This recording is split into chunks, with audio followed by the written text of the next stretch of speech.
ಯಾದಗಿರಿ ನಗರದಲ್ಲಿ ನವರಾತ್ರಿ ಉತ್ಸವ ರಂಗೇರಿದೆ. ನಗರದ ವಿವಿಧೆಡೆ ದುರ್ಗಾದೇವಿಯ ಮೂರ್ತಿಯನ್ನ ಪ್ರತಿಷ್ಠಾಪಿಸಿ ಒಟ್ಟಾಗಿ ಸೇರಿ ದಾಂಡಿಯಾ ನೃತ್ಯ ಮಾಡ್ತಾರೆ. ಸಂಜೆ ಸುಮಾರು 8 ಗಂಟೆಗೆ ಆರಂಭವಾದ ದಾಂಡಿಯಾ ನೃತ್ಯ ಮಧ್ಯರಾತ್ರಿ 1 ಗಂಟೆವರೆಗೂ ನಡೆಯುತ್ತೆ.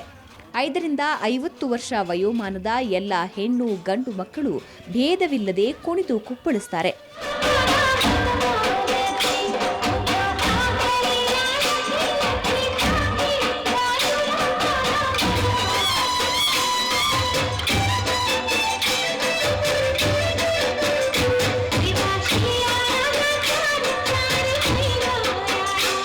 ವಿದ್ಯುತ್ ದೀಪಾಲಂಕಾರ, ರಂಗುರಂಗಿನ ಗುಜರಾತ್ ಸಾಂಪ್ರದಾಯಿಕ ಉಡುಪುಗಳನ್ನು ಧರಿಸಿದ ಲಲನಿಯರು ಹಾಡಿಗೆ ತಕ್ಕಂತೆ ಹೆಜ್ಜೆ ಹಾಕ್ತಾರೆ. ಕೈಯಲ್ಲಿಯ ಕೋಲು ತಿರುಗಿಸಿ ಇನ್ನೊಬ್ಬರ ಕೋಲಿಗೆ ತಟ್ಟುತ್ತಾ ದಾಂಡಿಯಾ ನೃತ್ಯ ಮಾಡುವ ನಾರಿಯರ ನೃತ್ಯ ನೋಡೋದೇ ಚಂದ.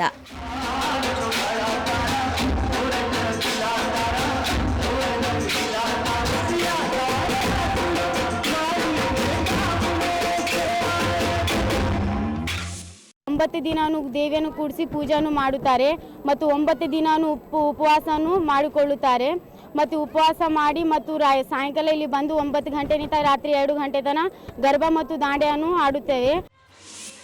ಜನಪದ ಸಾಂಪ್ರದಾಯಿಕ ಈ ನೃತ್ಯಕ್ಕೆ ಆಧುನಿಕ ಹೊಸ ಹಿಂದಿ ಹಾಡುಗಳ ಟಚ್ ಸಹ ಸಿಕ್ಕಿದೆ. ಹೊಸ ಹಾಡುಗಳಿಗೆ ಯುವಕ ಯುವತಿಯರು ಸಖತ್ ಸ್ಟೆಪ್ ಹಾಕಿದ್ರು. ಚಿಣ್ಣರು ಸಹ ತಾವೇನೂ ಕಮ್ಮಿ ಇಲ್ಲ ಅಂತ ಸಾಬೀತುಪಡಿಸಿದ್ರು. ಒಟ್ನಲ್ಲಿ ದಾಂಡಿಯಾ ನೃತ್ಯ ನವರಾತ್ರಿಗೆ ಹೊಸ ಹರುಷ ತರ್ತಾ ಇದೆ.